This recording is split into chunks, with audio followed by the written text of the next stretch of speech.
¿Qué tal, amigos en 3 y 2? Sean bienvenidos ustedes a esta sección que hemos llamado, en este caso, y por ser mujer, la cuarto BAT de la semana, presentando en esta ocasión a Natalia Rivera Grijalva, diputada por el partido Movimiento Ciudadano en el Congreso del Estado de Sonora. Natalia, bienvenida, muchas gracias por aceptar la invitación. Estamos hablando de una diputada que creo que se distingue en la legislatura actual por cualidades y características muy particulares. Pero empecemos por decirle, para aquellos pocos que no saben quién es Natalia Rivera Grijalva.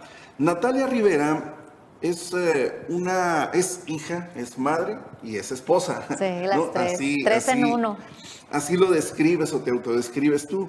Tiene 49 años, estudió administración pública y ha dedicado la mayor parte de su vida al servicio público. Fue regidora y directora de desarrollo social en el Ayuntamiento de Hermosillo. En el estado trabajó en las áreas de planeación, educación, juventud y como jefa de oficina de la gubernatura del estado, entre otros cargos. La responsabilidad personal la asume con dedicación y profesionalismo, honrando una herencia de dignidad y trabajo que ha recibido de sus padres, de su madre y de sus abuelos. Así se describe Natalia en su página web, una página web excepcional, una página bien hecha, muy completa y sobre todo bien nutrida, con información que supone una vocación por la transparencia, porque ahí en tu página hablas de tu situación patrimonial, es correcto, de tus proyectos, de tu trabajo, abres un foro para pues aquellos que representas en el distrito al que tú perteneces y pues en general creo que este tipo de páginas no las ves todos los días, porque si uno se mete a revisar las páginas de los diputados, ya sea a nivel local, nacional, incluso senadores, creo que estamos hablando de una excepción, de la cual vamos a hablar un poquito más adelante. Gracias, Rafa. Actualmente eres integrante de 6 comisiones en el Congreso. De la Comisión de Fiscalización como presidenta, de la Comisión de Hacienda como secretaria, de Obras y Servicios Públicos también como secretaria, de la Comisión de Asuntos Fronterizos como secretaria, Comisión de Asuntos de Trabajo como secretaria y de la Comisión de Transparencia también como secretaria.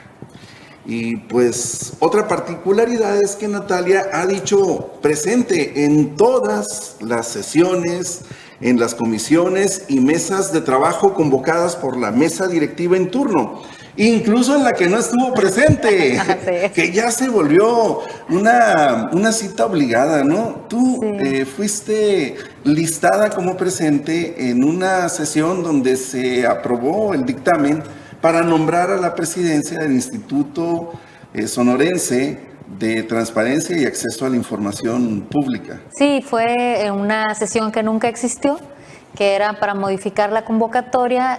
La sesión no existió, pero simularon su realización y hasta en esa, profe, efectivamente yo no tengo una sola falta, ni una sola falta en las sesiones del Pleno del Congreso.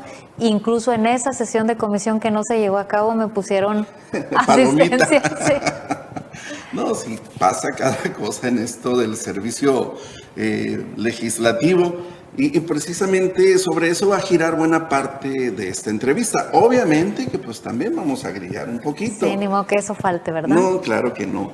Y bueno, yo empezaría por preguntarte, ¿qué significado tiene para ti ser diputada por el estado de Sonora?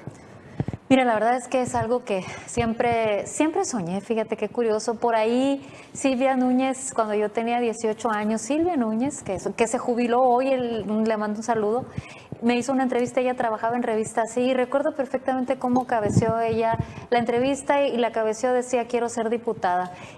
Porque desde entonces yo realmente quería ser diputada, creo que desde el Congreso del Estado hay muchas cosas que se pueden hacer, por eso, profe, por eso no tengo ni una sola falta, ni un solo retardo ni en sesiones de comisión, ni en sesiones del Pleno, a excepción de una donde había conflicto de interés y decidí no asistir porque mi responsabilidad con respecto a eso también es muy comprometida.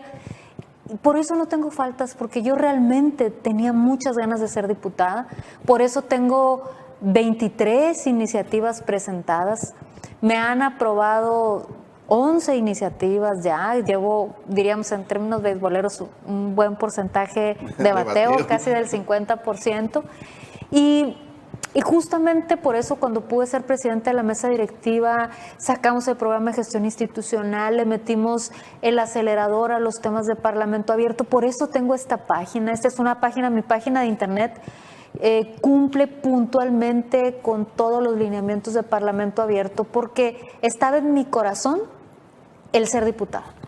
Vaya que sí, y bueno, si tuvieras que diseñar la guía básica para el buen diputado, así como el manual de Carreño, por ejemplo, ¿no?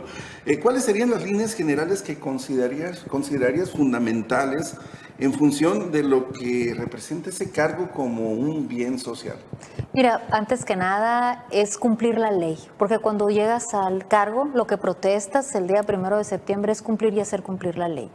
Antes que nada es cumplir la ley, sin marrullerías, sin machincuepas, cumplir la ley. Lo primero, lo segundo es no faltar ni una sola vez, porque lo mínimo que puedes hacer es estar presente y ser muy responsable. Lo tercero es rendir cuentas de tu voto. El voto no le pertenece a uno. El voto es un bien público que los ciudadanos pagan con sus impuestos. Lo cuarto es ser productivo, generar iniciativas, pero las iniciativas no salen de tu ronco pecho, profe. Las iniciativas salen de lo que la gente quiere, así que lo quinto de este manual del diputado que yo creo es escuchar. Yo llevo 168 reuniones con ciudadanos en estos 2 años como diputada, 168 reuniones, de las cuales he retomado lo que está en el sentir, en el corazón ciudadano, y de ahí han salido estas 23 iniciativas y 5 más que voy a presentar en este periodo ordinario que estamos iniciando. No han sido pocos los personajes que, pues siendo legisladores y ante ciertas decisiones que han tomado que muchas veces han afectado a medio mundo, Fobaproa, por ejemplo, que terminan diciendo de una manera muy pintoresca que votaron de acuerdo a lo que les dictó su conciencia, lo cual va en un contraste frontal con lo que acabas de plantear. Pues tienen conciencias muy laxas, ¿verdad? Muy negras. tienen conciencias muy, muy negras, es correcto. ¿Te parece justa la caracterización que se tiene de lo que para la generalidad de la sociedad representa un diputado? O sea, todo lo contrario de lo que dijiste ahorita en el manual de Carreño. Mira, yo creo que el ciudadano es muy sabio y sabe reconocer cuando un servidor público cumple o no. Yo creo que es justo cuando se trata de servidores públicos que no han cumplido y se nota y se ve. Yo les diría a los ciudadanos, hay que preguntar cuántas faltas tiene su diputado, el que les representa a ustedes en el Congreso, ya sea por la vía del voto, por la vía plurinominal, cuántas faltas tiene, cuántas iniciativas ha presentado, cuántas reuniones ha tenido con la ciudadanía para escuchar, porque solamente escuchando se entiende lo que el ciudadano quiere, y a partir de ahí normarse un criterio y que sea un criterio personal de cada uno de los representantes. En términos de productividad, Natalia, ¿qué hace valioso el trabajo de un diputado en una legislatura? Mira, uno, que las iniciativas sean relevantes para el ciudadano, porque puede haber iniciativas que sean relevantes para el poder, ¿verdad? Que respondan a los intereses del poder, que respondan a los intereses personalísimos del diputado, porque para quien nos escucha les quiero decir que yo presenté una iniciativa contra el conflicto de interés en el Congreso y no se ha presentado. El mayor acto de corrupción que puede tener un diputado no solo es robar dinero, es actuar con conflicto de interés, es legislar para beneficiarse o para beneficiar a familiares, a su grupo, a su gente, etcétera. Entonces, yo creo que el tema del conflicto de interés es muy importante, es algo que tendríamos nosotros que erradicar por completo de la actividad legislativa. Esa es una de 23 iniciativas que has presentado hasta el día de hoy. De esas 23, 10 ya fueron aprobadas, otras 13 están en proceso y no conforme con eso, todavía tienes otras 5 que estás por presentar. Sí, mira. Platícanos de tus iniciativas. Te quiero platicar de las que ya se aprobaron, por ejemplo.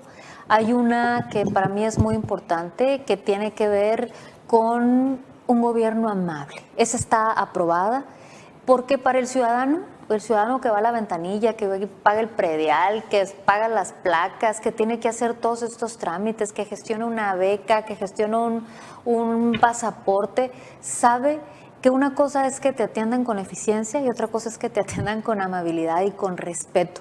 Hay muchas leyes que obligan a que te atiendan con eficiencia y con cierta rapidez, pero a mí me tocó proponer y ya se aprobó una ley para que al ciudadano se le atienda con amabilidad y con respeto. Y si no se cumpliera esa ley, ¿cómo el ciudadano la puede hacer valer? Pues la Contraloría está facultada para fincar responsabilidades administrativas a quien le falte el respeto a un ciudadano. Porque el ciudadano siempre lo decimos, el ciudadano es el jefe y bueno, pues hay que demostrarlo. Y en esa misma lógica también promoví y se aprobó la reforma constitucional y de ley orgánica sobre parlamento abierto, para que realmente el ciudadano sea el jefe y que estamos obligados como Congreso a que cada vez que se dictamine una ley se consulte a los ciudadanos. Y esto es importante decirlo, profe, que es una reforma constitucional. ¿Qué significa eso? Que si se dictamina una ley sin consultarlo con la ciudadanía, un ciudadano se puede amparar y nos pueden obligar a reiniciar el proceso legislativo. Como yo estuve aquí en algunas ocasiones, también propuse y se aprobó que sea delito, y solo en Sonora lo es, el canasteo, la sumisión química. Recientemente los medios de comunicación daban cuenta del empresario Íñigo que murió en Ciudad de México y fue asesinado de esa forma, exactamente, por las famosas goteras. Fue sumisión química, pero resulta que en el resto del país el canasteo no es delito. Solo en Sonora. Esa es una iniciativa que a mí me tocó proponer, que se aprobó, entre otras como en los presupuestos de egresos, que sea obligatorio adquirir a empresarias mujeres en Sonora, un fondo de becas para hijas e hijos de jornaleros agrícolas, entre otras iniciativas que surgen del mismo corazón de la ciudadanía.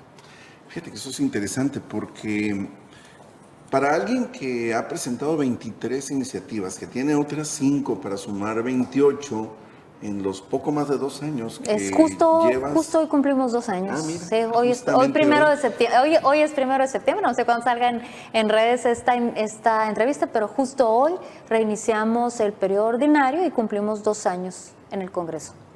Bueno, pues hablar de 28 leyes promovidas antes de terminar este año, más las que se sumen el próximo, habla de procesos. Necesariamente, pues hay un proceso con el que tú identificas el problema, lo pones... A ver, cuéntanos, ¿cuál es tu procedimiento? ¿Cómo concibes una ley? ¿Cómo le das forma? Y luego, ¿cómo le haces para darle vida? Mira, por ejemplo, te voy a platicar de un par de leyes. Tengo una iniciativa ya, pero no se ha aprobado, que tiene que ver con la posibilidad de erradicar el cáncer cervicouterino. Hay muchas formas de cáncer que pues no tenemos manera de erradicarlo, pero el cáncer cervicouterino sí, porque el 95% de los casos de cáncer cervicouterino devienen del virus del papiloma humano y resulta que tenemos una vacuna que cuesta $12 que se puede aplicar en las niñas de 9 a 13 años y con esto erradicaríamos el cáncer cervicouterino. ¿De dónde surge esta ley? Así es el proceso. Estás con las ciudadanas, con los ciudadanos, y ellos te empiezan a platicar sus problemas. Y te empiezan a decir cómo tienen familiares con cáncer cervicouterino y el viacrucis que les ha significado, las pérdidas, la crisis, la enfermedad, la catástrofe económica y familiar que significa. Y entonces empiezas a averiguar del problema y te das cuenta que es un problema que puede erradicarse, que se ha erradicado en otras partes del mundo, haces la investigación, generas la iniciativa, la presentas, deberá dictaminarse y votarse. Tengo otra iniciativa que tiene que ver, se llama Ni una niña más, que tiene que ver con la trata de niñas, que quienes nos escuchan no se pueden imaginar que justo en nuestra ciudad, en Hermosillo, en Miguel Alemán, es una práctica más común de lo que se imaginan, que se vendan niñas. Yo platicaba con una de estas niñas que han pasado por este proceso de venta y lo ha normalizado tanto, profe, que ella se sentía relativamente orgullosa de que por ella dieron más cosas que por su hermana.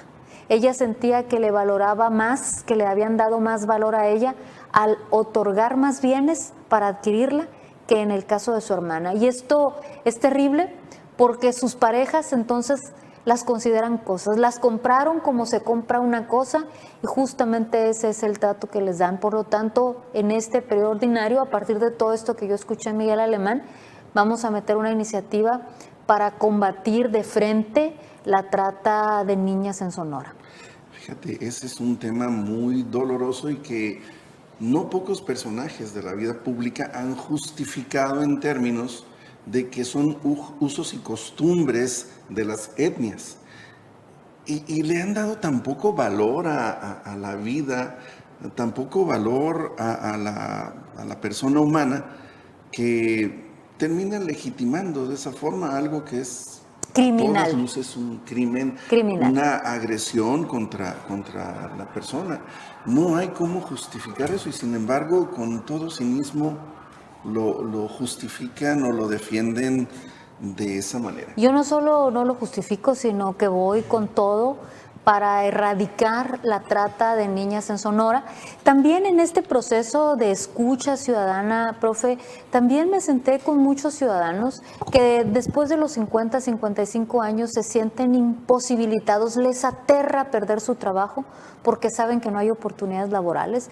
Yo metí una iniciativa para erradicar lo que se conoce como discriminación laboral. Resulta que solo 1 de cada 10 oportunidades laborales es para personas mayores de 35 años. Mi iniciativa contempla que esté prohibido pedir la edad, prohibido preguntar la edad en cualquier proceso de contratación, porque una persona de 50 años está en la plenitud de su productividad, de su experiencia, de su capacidad y además con muchos compromisos familiares que tiene que sacar adelante. Así que también es otra iniciativa que también surgió justamente de esas reuniones con la ciudadanía, donde ellos te abren su corazón, te dicen cuáles son sus problemas y tú todo esto lo conviertes en una iniciativa de ley.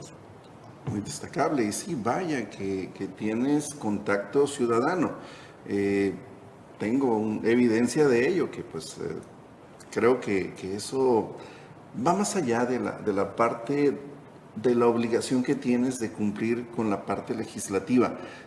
El vínculo social con tu distrito, o con tu ciudad, o con la ciudadanía en general, pues es algo que es inherente al trabajo del legislador, pero que pocos legisladores lo practican. La pues proclama común es que el político, entre ellos el diputado, pues nunca se vuelve a parar en la comunidad después de pedir el voto.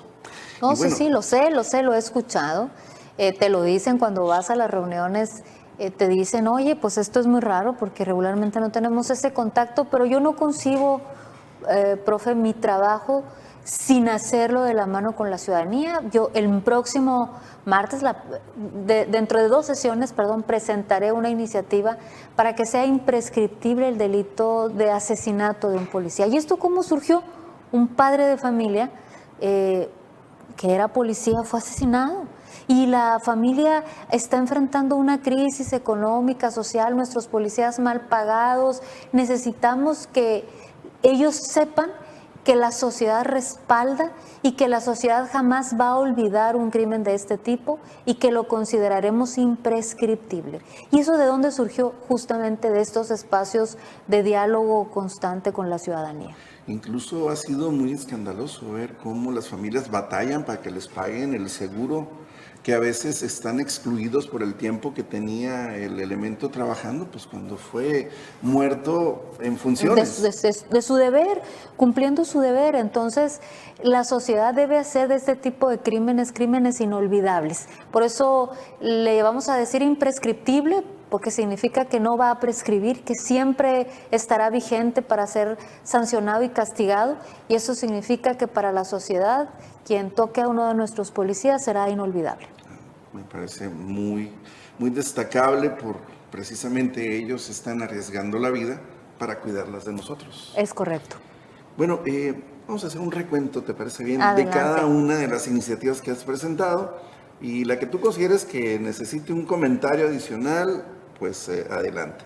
Impulso a mujeres empresarias. Sí, lo que decía ahorita justamente, de que el gobierno esté obligado a que de un porcentaje de sus adquisiciones sea a empresas de mujeres. Esta es una de las 10 que te han aprobado. Que me han ¿no? aprobado, así Bien. es. La segunda de las aprobadas, Fondo para Becas, niñas que crecen con oportunidades. Sí, es un fondo para hijas de jornaleros agrícolas, hijas e hijos de jornaleros agrícolas, ya está funcionando, ya tenemos a hijas e hijos de jornaleros agrícolas becados, estudiando la carrera y regresando a sus comunidades a ser ejemplo y ser un ejemplo de transformación. Con fondos estatales. Con fondos estatales, así es.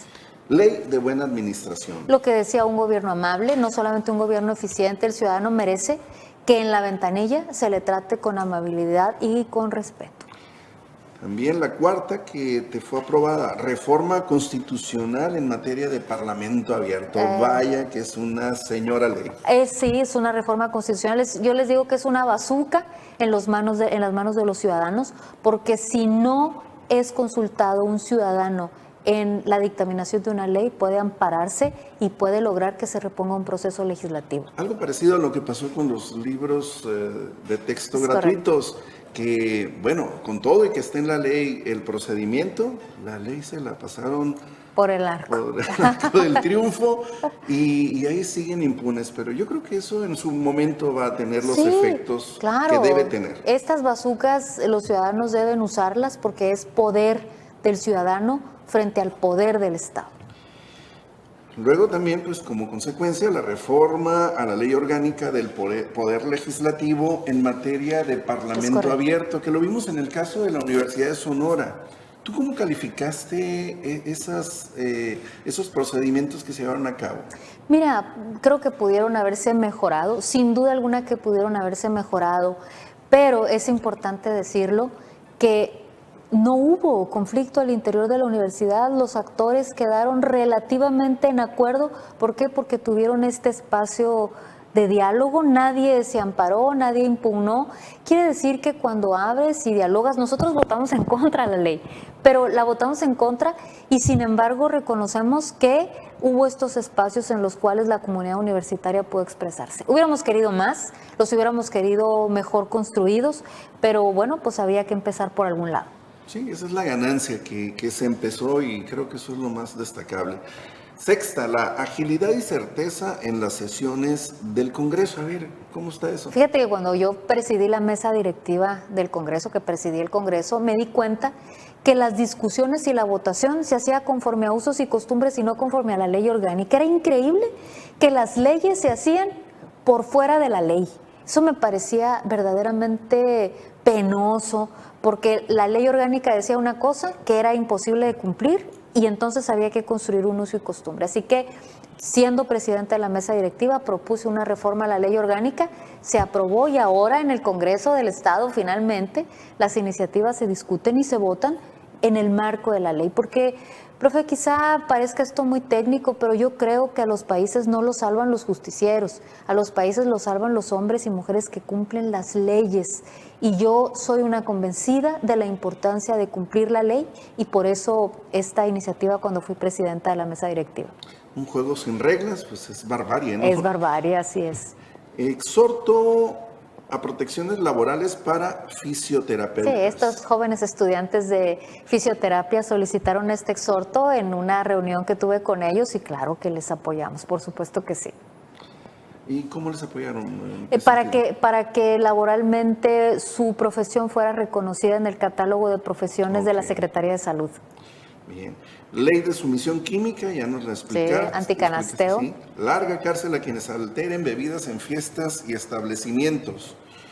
Por lo regular con fines de abuso sexual, que así fue es. Porque citabas el caso de este Íñigo, empresario. A él era en fin de robo, ¿no? Para robarle. Fin de robo, pero usualmente pues es para abuso sexual. Exhorto para que se reinicien las jornadas de vacunación contra el virus del papiloma humano. Y sucedió afortunadamente. No me han aprobado la ley, pero sí aprobaron el exhorto y el año pasado por 3 meses retomaron una campaña de vacunación contra el virus del papiloma humano a partir de este exhorto. Yo quisiera que estuviera en la ley porque eso obligaría a que fuera una campaña constante y no derivada de exhortos. Dices para que las reactivaran. ¿En qué momento las pararon y por qué razón?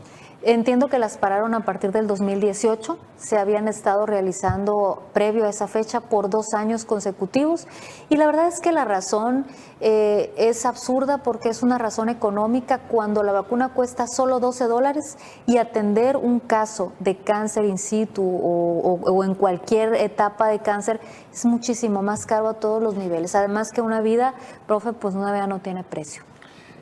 Muy bien, mira, aquí está esta que me llama mucho la atención.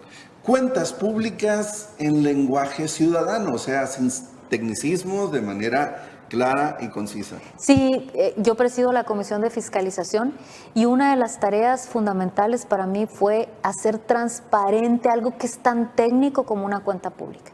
La cuenta pública, para quien nos escuche, es la auditoría, los resultados de la auditoría a cómo se gasta el dinero en el poder.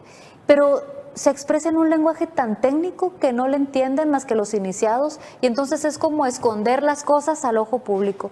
Así que junto con el ISAF, hay que hacerle un reconocimiento al ISAF, junto con el ISAF impulsamos estos informes en lenguaje ciudadano que justo el 30 nos lo entregaron y el ciudadano en este momento puede leer un informe en un lenguaje muy comprensible y muy sencillo, en español, en buen cristiano. Buen cristiano, y no en sánscrito como acostumbran. Número 11, implementación de la página www.parlamentoabiertocongreson.gov.mx. Bueno, cuando yo llego a la presidencia de la mesa directiva, el Congreso estaba reprobado en lo que se refiere a Parlamento Abierto, solo cumplía el 52% de los lineamientos que establece la Alianza por el Parlamento Abierto. Trabajamos muy fuerte, desde aquí un reconocimiento al CIPES, a su titular, a Rogelio Tadei, porque a partir del trabajo que ellos hicieron, pudimos hacer esta página y cuando yo dejo la presidencia estábamos, si no en 10, pero sí estábamos en 76% de cumplimiento. Yo quiero decir que la página nataliariveragrijalva.com, que les invito a visitarla, cumple puntualmente los lineamientos de Parlamento Abierto. Y si no lo cree, constátelo, está súper esa página, súper bien hecha, ahí está toda la información. Cosa que debería de repetirse en cada uno de los diputados, por lo menos en el Congreso de Sonora, cosa que no vas a encontrar. Es decir, me metí a ver varias páginas de diputados del Congreso, unas no están activas y otras prácticamente no tienen información. Y las que sí están activas y tienen información, no tienen lo que tiene la de Natalia. No, pues muchas gracias, profe. Yo propuse Parlamento Abierto, así que hay que predicar con el ejemplo. Aquí hay otra ley que llama la atención y a lo mejor pues suena como buen deseo, pero bueno, todos deseamos eso. Eficiencia del Congreso. Sí, el Congreso cuando yo llego a la presidencia de la mesa directiva pues no tenía un plan.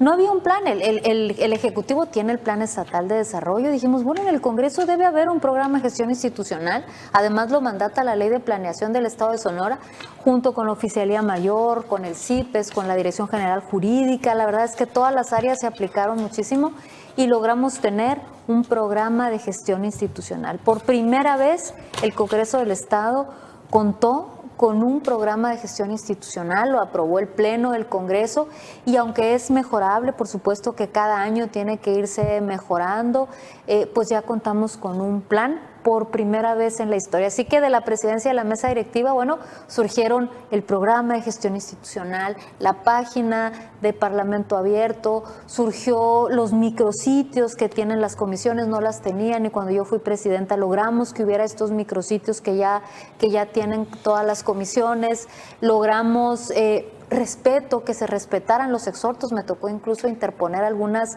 denuncias ante las contralorías porque no se respetaban los exhortos, porque el poder legislativo debe darse a respetar y eso le toca a la presidencia de la mesa directiva. Fíjate que a mí me convenció mucho la de Parlamento Abierto, ¿no? La ley de Parlamento Abierto. Y eso me lleva a una pregunta. ¿Podrá pensarse en un procedimiento de autorización pública para que un legislador dé su voto o no a favor o en contra de tal o cual ley de manera legítima? Es decir, mediante un procedimiento de interacción y que vaya mandatado para cada uno de sus votos. Mira, yo creo que sí. ¿Será mucho pedir? Existe la tecnología como para hacerlo, cuando menos hacerlo en las leyes que son más relevantes o que uno como diputado sabe que tienen una carga social de mucho peso. Yo creo, me gusta mucho la frase de los doctores de primum non cere, o sea, primero no hacer daño. Como diputado, cuando tú votas una iniciativa, debes de tener bien claro 3 cosas. 1, que el voto no es tuyo.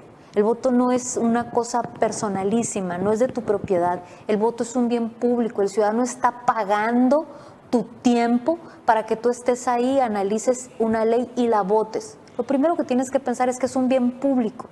2, tienes que rendir cuentas de este bien público. Y 3, no hacer daño. Cada vez que votes debes de pensar el segmento al que beneficias y el segmento al que tu iniciativa que estás votando perjudica.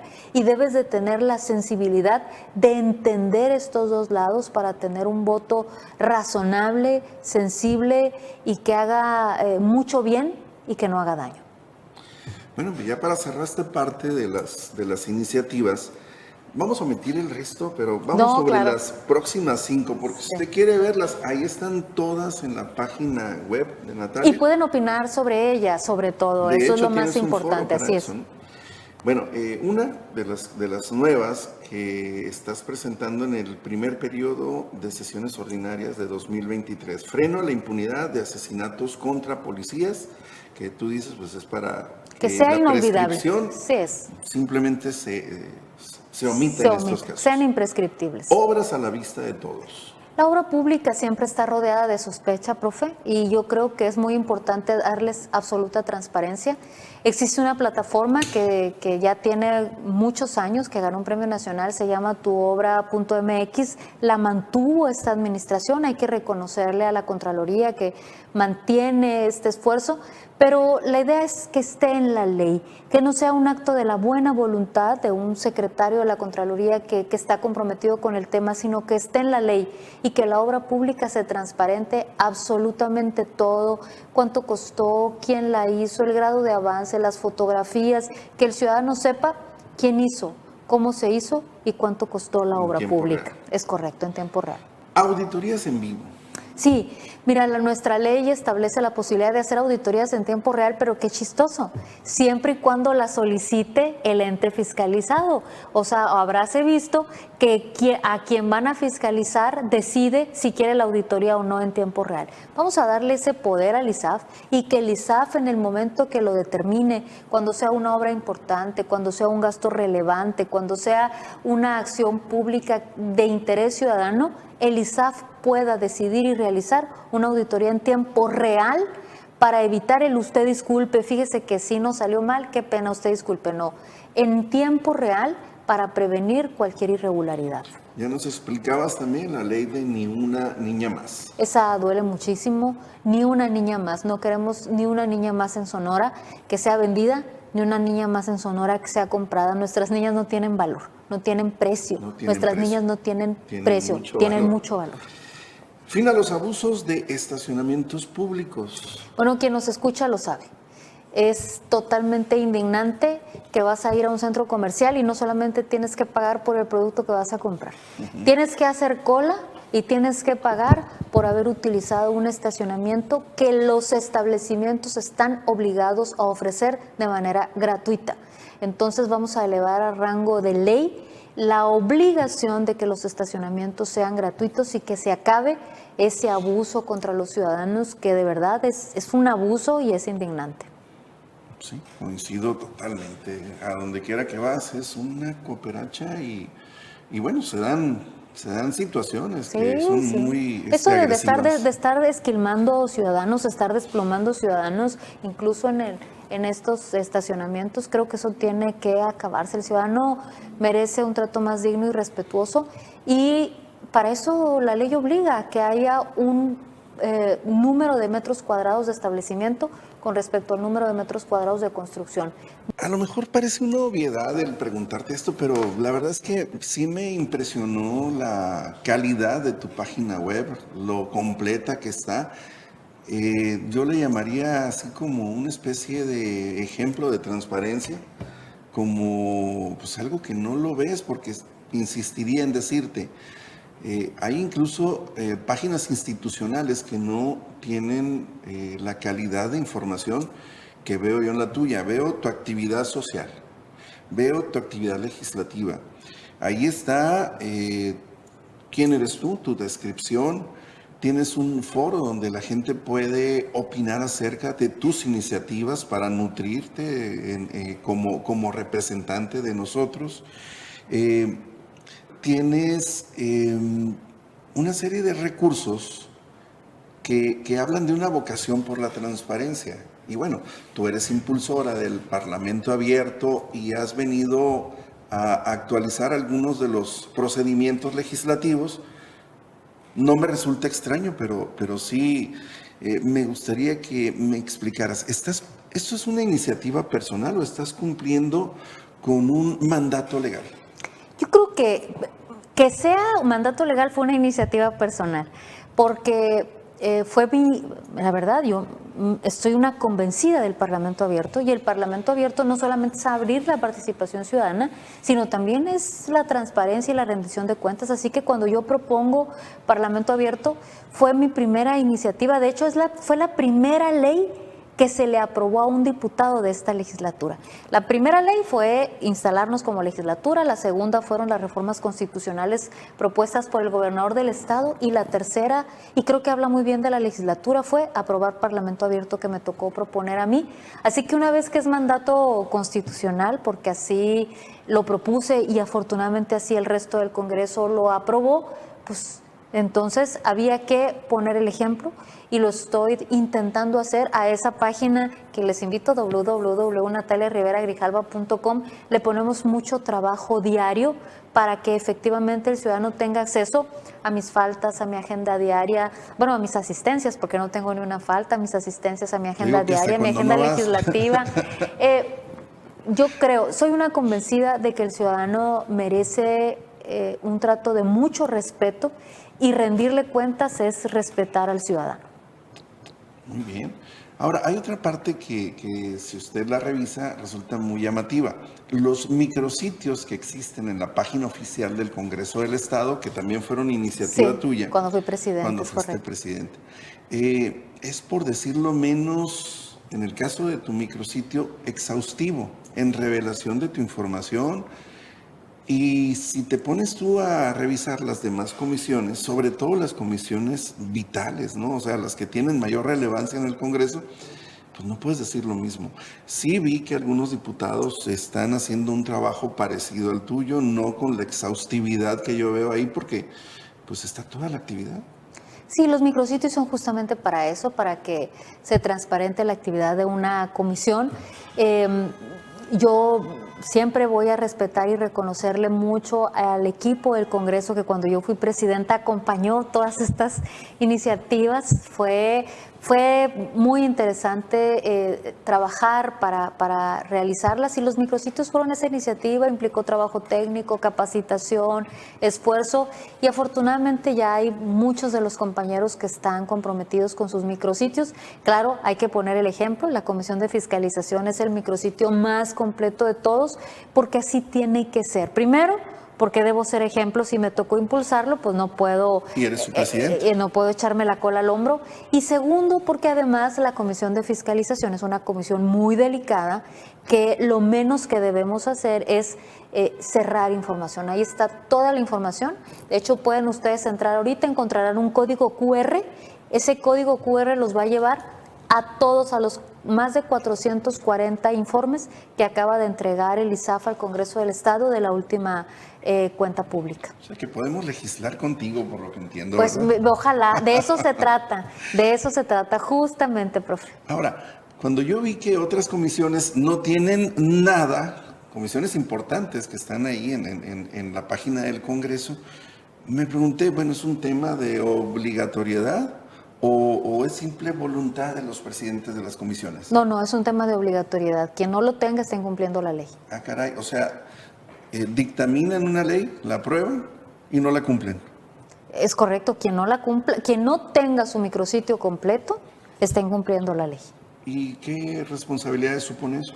Bueno, debiera suponer alguna responsabilidad. Y aquí entramos a un tema bien importante, profe, que es el tema de que a veces muchos legisladores pudieran pensar que las responsabilidades no son similares a las que tienen otros servidores públicos como el Poder Ejecutivo. Eso es un error. Un legislador es un servidor público y tiene exactamente las mismas responsabilidades que cualquier otro servidor público. Y en eso tenemos que estar muy claros y por eso mi constante preocupación por cumplir la ley con mucha puntualidad. Cuando yo llego a la mesa directiva, lo primero que hice fue ver todas las responsabilidades que le mandataba la ley al presidente, porque le mandatan muchas y no podemos ser omisos a ninguna. Tu actividad de vinculación social me llamó mucho la atención. Yo le pedí a una de tus compañeras que te asiste, que te coordina, que me enviara material para revisar. Y pues no se midió. mucho trabajo pues, que te hace preguntarte, pues, ¿a qué hora? ¿Cómo te agendas? ¿Cómo te organizas? Porque te veo con mucho contacto social, tanto aquí en la ciudad de Hermosillo como en el poblado Miguel Alemán. Sí, la verdad, y esa parte me encanta. Tenemos varias formas de acercarnos a los ciudadanos. Recientemente estamos haciendo una que me ha gustado mucho, estamos poniendo puntos de hidratación en algunos lugares de la ciudad. Recientemente pusimos un punto de hidratación en el mercado municipal. Llegamos con unas hieleras gigantes con jugos de naranja, y en esos puntos de hidratación abrimos diálogo ciudadano. La gente se acerca y te pregunta, ¿y tú quién eres? Pues yo soy diputada. ¿Eres diputada? Oye, quiero decirte. Y créeme que se da un diálogo abierto, franco, sincero, igualitario, porque estamos todos ahí en el calorón, hidratándonos, y estamos hablando, platicando y escuchando. Yo trato de buscar todas las formas posibles. No creas que los ciudadanos tienen muchas ganas de hablar con los diputados. No se mueren de ganas de hablar con un diputado. Así que hay que buscar. Si la montaña no viene a Mahoma, Mahoma va a la montaña. Uno tiene que ir a buscar al ciudadano. Hacemos reuniones, vamos a las colonias, vamos al poblado. Y ahorita estamos con este programa de puntos de hidratación, donde no solamente regalamos un jugo de naranja, que sí lo hacemos. Sobre todo escuchamos, abrimos estos espacios de diálogo.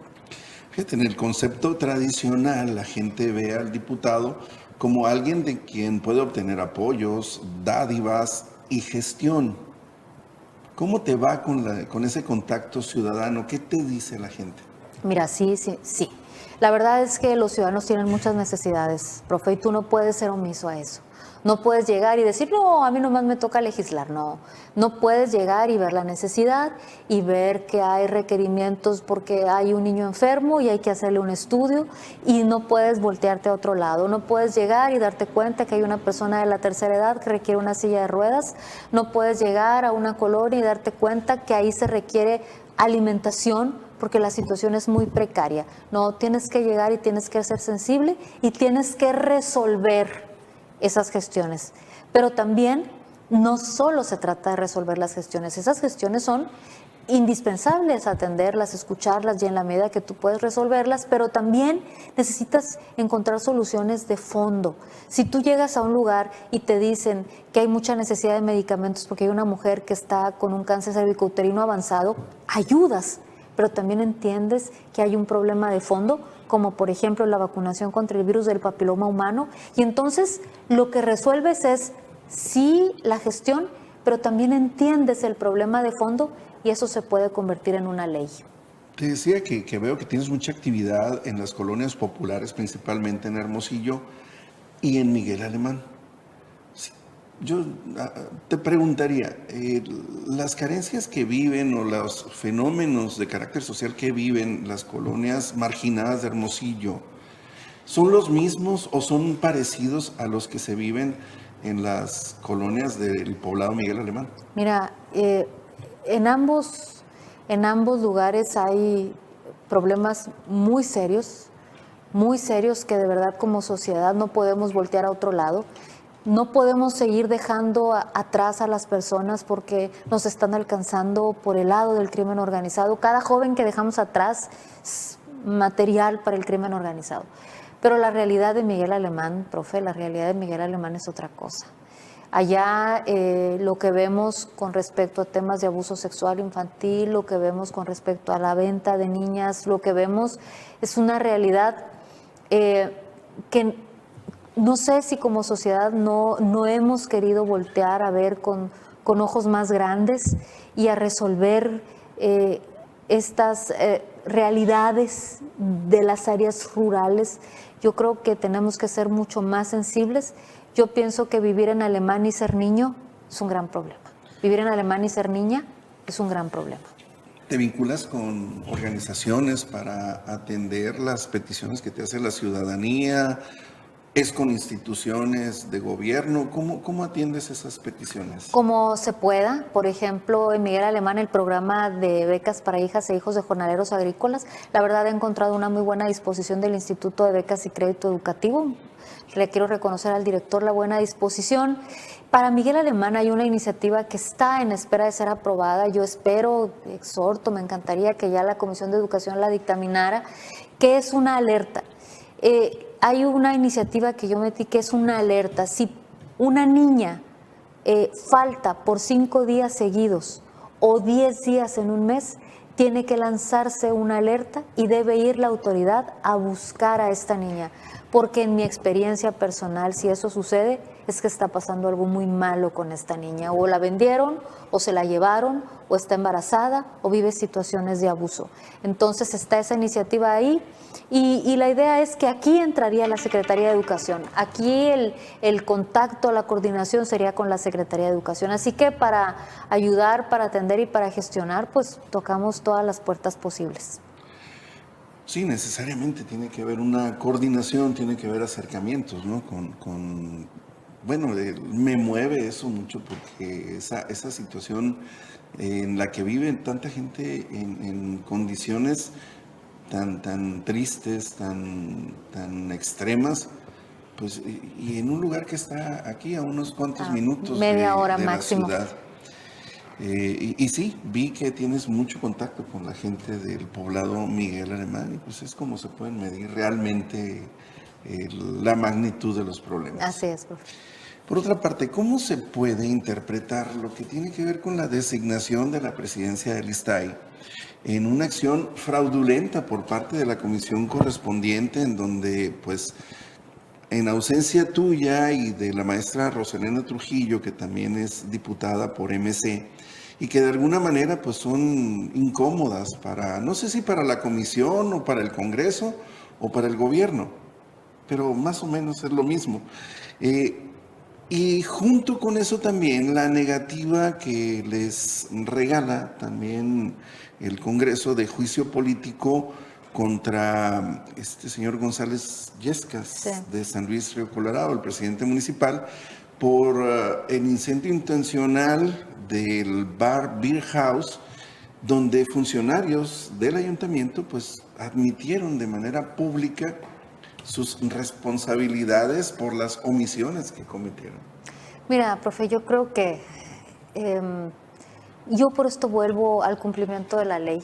Si tuviéramos de verdad esta cultura de la legalidad, yo veo que en la 4T constantemente hacen referencia a países nórdicos, ¿no? Dicen, vamos a tener un sistema de salud como Dinamarca. Una educación como la de Finlandia. Y vamos a tener un sistema educativo como el de Suecia. Bueno, lo que debiéramos de tener es una cultura de respeto a la ley como la de Dinamarca y de Finlandia y Suecia.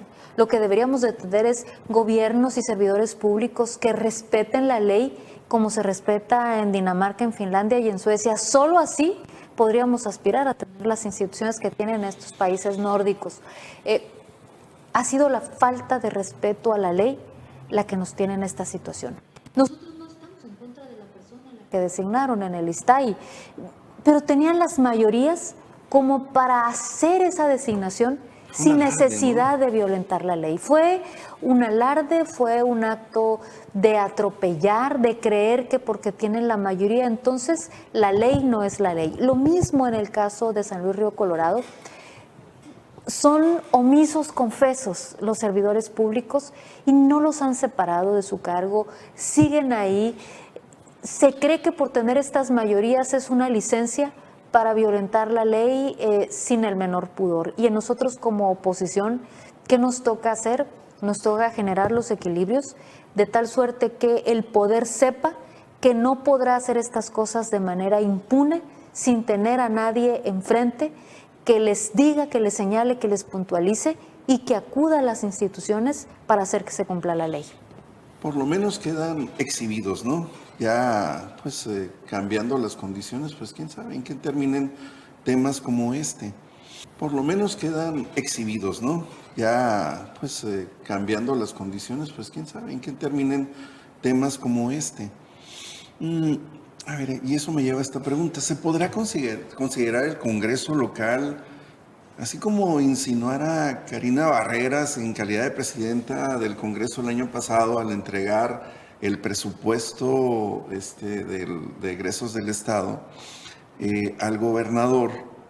¿Se podrá considerar el Congreso local como un poder donde manda otro poder? Pues mira, la verdad es que el diputado más productivo de esta legislatura ha sido el gobernador del estado. Okay. Las iniciativas del gobernador llegan y casi sin tocar baranda se aprueban.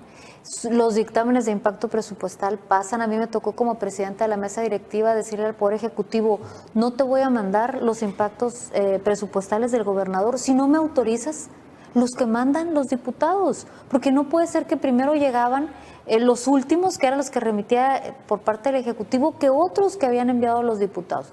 Yo creo que sí, que efectivamente es evidente o más que evidente que hay una sumisión, y no química, hay una sumisión del Poder Legislativo al Poder Ejecutivo.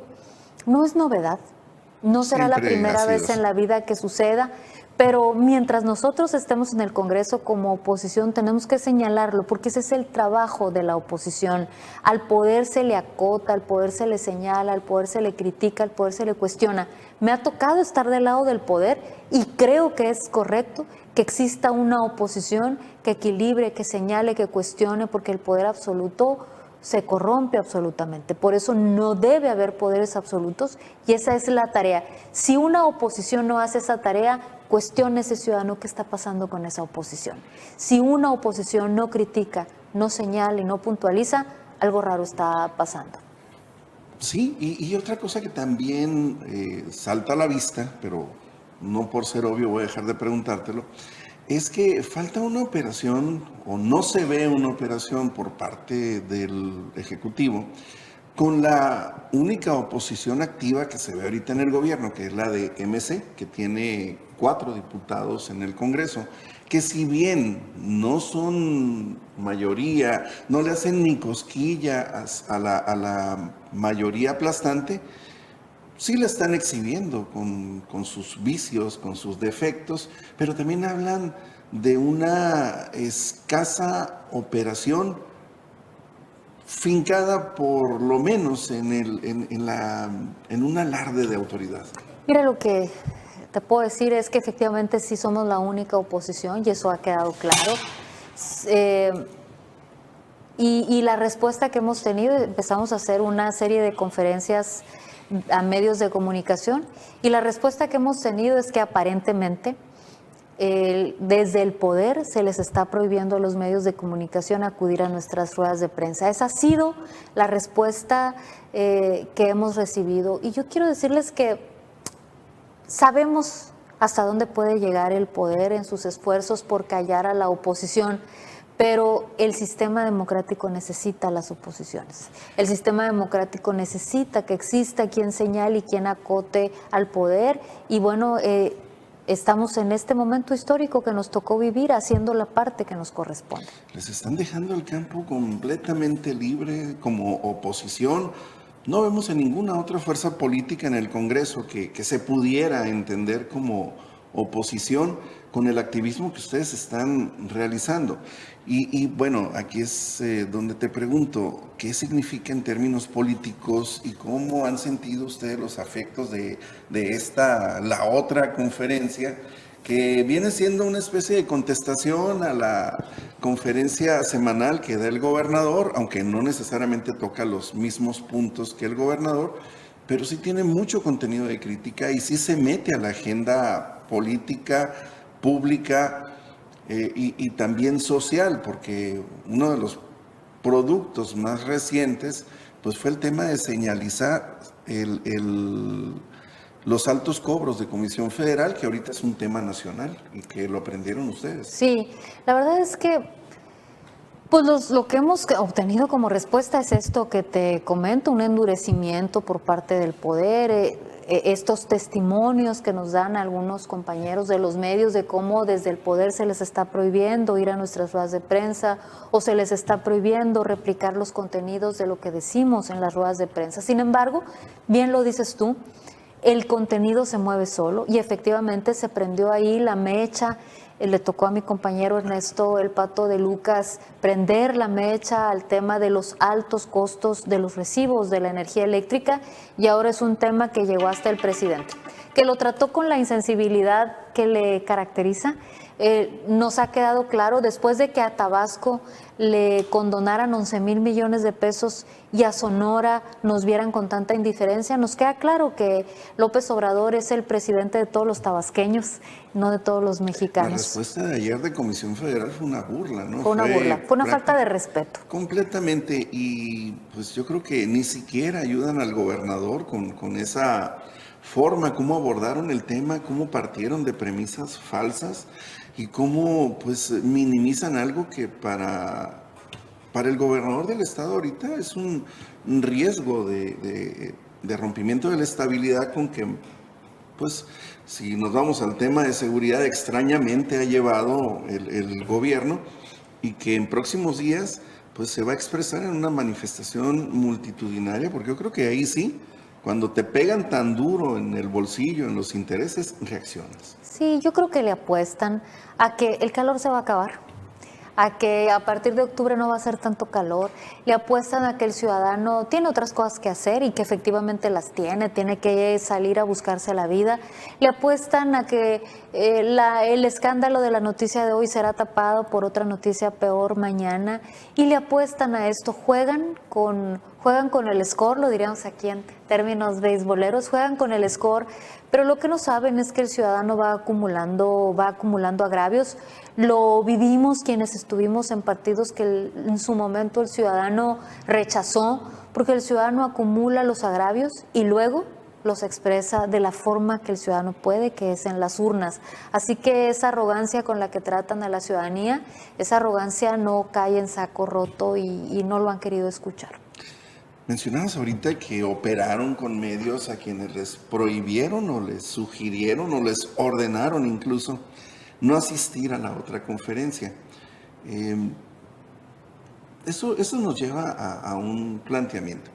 Históricamente la publicidad gubernamental responde a arreglos directos en lugar de una regulación que establezca cómo se debe asignar y cómo separar a la voluntad graciosa del gobierno para asignar esa publicidad. Entonces, si ejercen control es porque, pues obviamente los tienen bajo algún convenio de publicidad que pasan los años y no se regula en los congresos. Fíjate que yo creo que es muy importante lo que tocas, porque los medios de comunicación son cruciales para el circuito democrático de una sociedad. La sociedad debe valorar inmensamente a los medios de comunicación. Una sociedad sin medios de comunicación es una sociedad que su democracia está condenada a morir.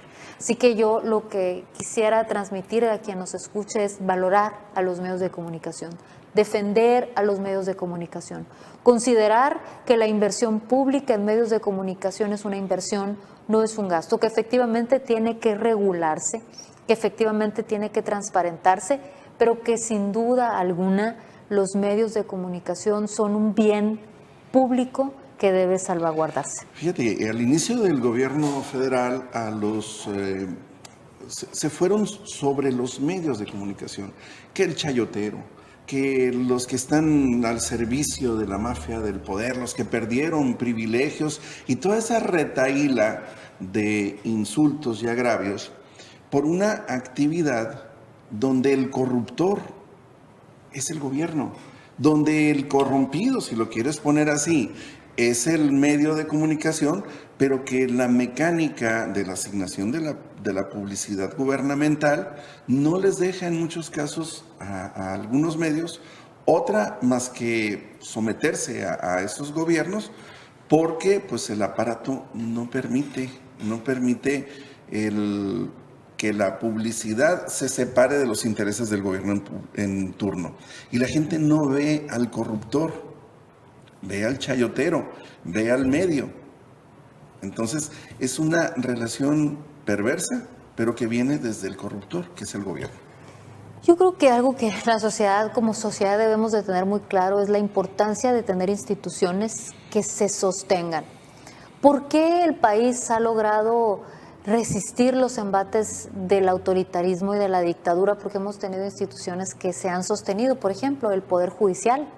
El Poder Judicial, la Suprema Corte de Justicia, es un ejemplo de una institución que se ha sostenido y que le ha dado a este país certeza en las instituciones. Y tenemos muchos medios de comunicación que se han sostenido, que han sido críticos, que han estado presentes. Claro, profe, por supuesto.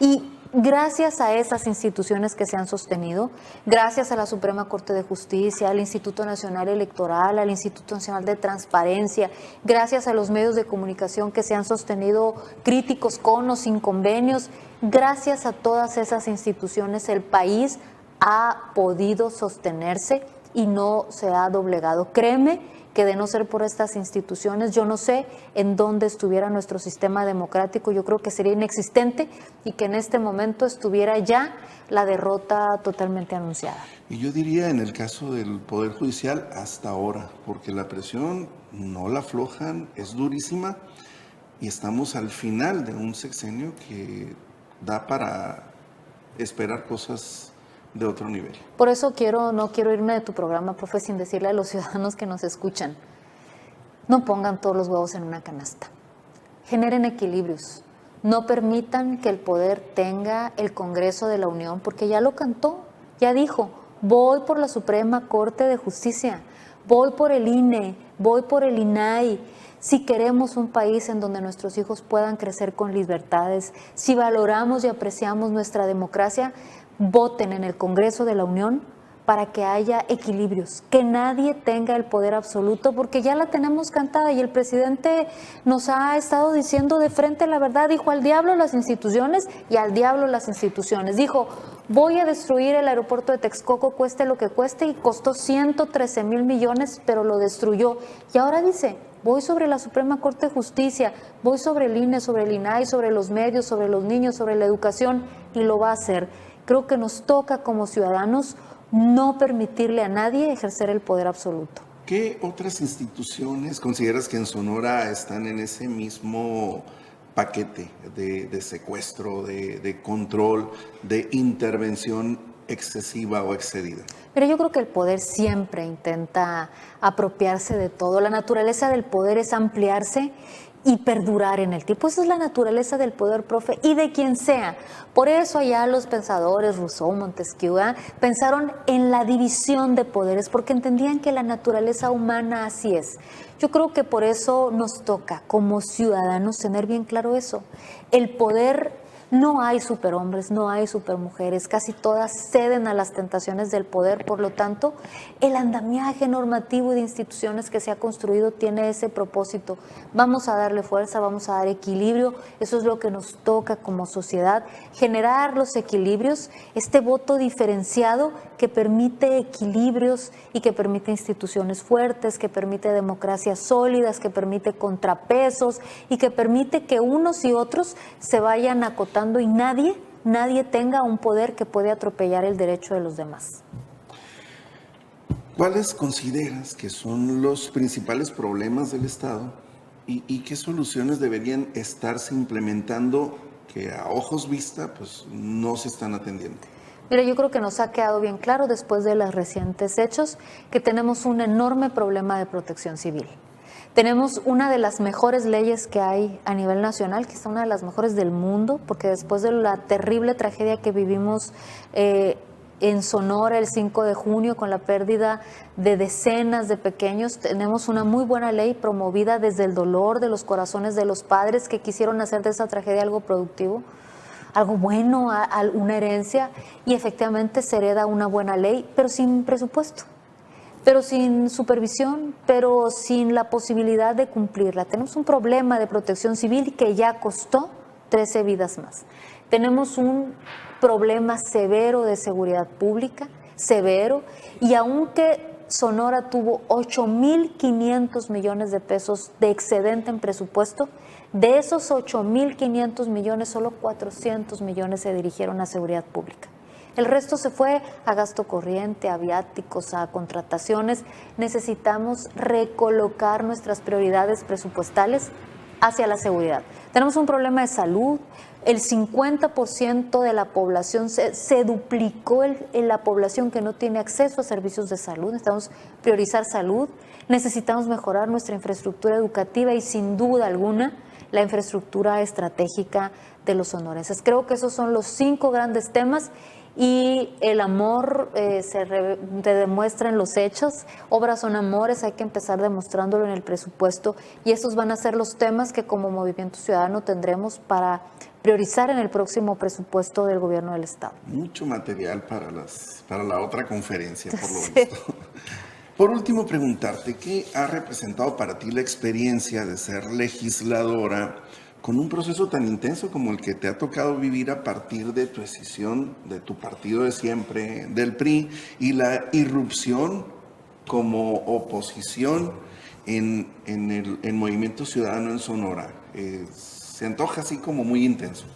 Bueno, sí, claro, por supuesto, tomé la decisión profesional más importante de mi vida, que fue cambiar de la institución política donde yo milité, pero creo que los hechos recientes han dejado muy claro que esa institución en la que yo milité ya no existe. Acaban de agraviar profundamente a una mujer que yo respeto muchísimo, un ejemplo de política mujer como es Beatriz Paredes. Yo creo que donde milité ya no era el espacio donde yo podía construir esta oposición que ahora estamos construyendo, este equipo que estamos haciendo y que no tiene otro propósito más que el de darle a Sonora los equilibrios que necesita, porque este poder tan absoluto está atropellando los derechos de muchos ciudadanos y no está dando los resultados que la ciudadanía esperaría en materia de seguridad, de protección civil, de cumplimiento de la ley, de seguridad, de salud, de educación y mucho menos de infraestructura. Yo daba cuenta el otro día de cómo en solo 3 obras a nivel nacional se han despilfarrado más de 500,000 millones de pesos. El Tren Maya iba a costar 156 mil millones, ya van gastados 360,000. Dos Bocas iba a costar 8,000 millones de dólares, van gastados 17,000. El aeropuerto, el AIFA, iba a costar 80,000 millones de pesos, se gastaron 105,000 más los 113,000 millones que costó la cancelación del aeropuerto de Texcoco. Estamos hablando de 500,000 millones de pesos despilfarrados. 6 años y medio del presupuesto de Sonora despilfarrado en solo 3 obras.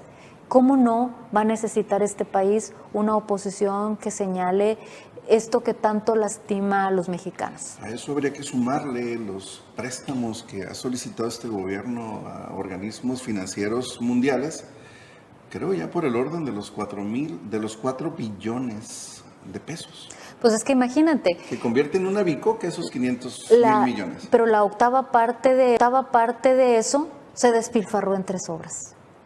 La octava parte de esos préstamos se ha despilfarrado en solo 3 obras, que de las 3 obras, 2 no se han terminado de construir y una ya se terminó de construir, pero nadie la quiere usar, que es el AIFA. Y que están obligando. Están obligando, ¿no? Y nadie lo quiere usar porque no es funcional, porque está lejos, porque fue pensado desde el estómago y desde el berrinche y desde el capricho y no desde la inteligencia y desde la planeación.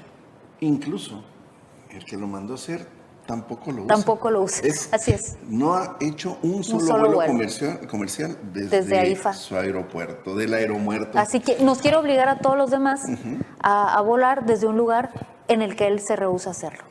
¿Tú crees que ya va dando color la descripción o el concepto de tiranía en el caso de Andrés Manuel López Obrador? Sin duda alguna, y nunca nos engañó. Esa vocación autoritaria la tuvo siempre en las instituciones políticas en donde él encabezaba, no como dirigente, sino como amo y señor absoluto. Claro que nos está dando luz, claro que nos dice que va a ser Claudia Sheinbaum porque es a la única a la que puede gobernar desde otro espacio. Él se niega a abandonar la presidencia porque su vocación es esa, su vocación es el autoritarismo y creo que como país no debemos permitir que eso suceda. Bueno, Natalia, pues muchas gracias por aceptar esta invitación, muy agradable la plática y pues aquí está, tu espacio, ya sabes que aquí eres bienvenida con todos los temas importantes e interesantes como suele ser cuando te invitamos. Muchas gracias. Intensas tus visitas aquí en 3 y 2. Y bueno, pues de esta manera concluimos esta agradable plática con nuestra amiga Natalia Rivera. Muchas gracias por acompañarnos y seguimos con este espacio de entrevistas, en este caso la cuarto bat de la semana, Natalia Rivera. Muchas gracias.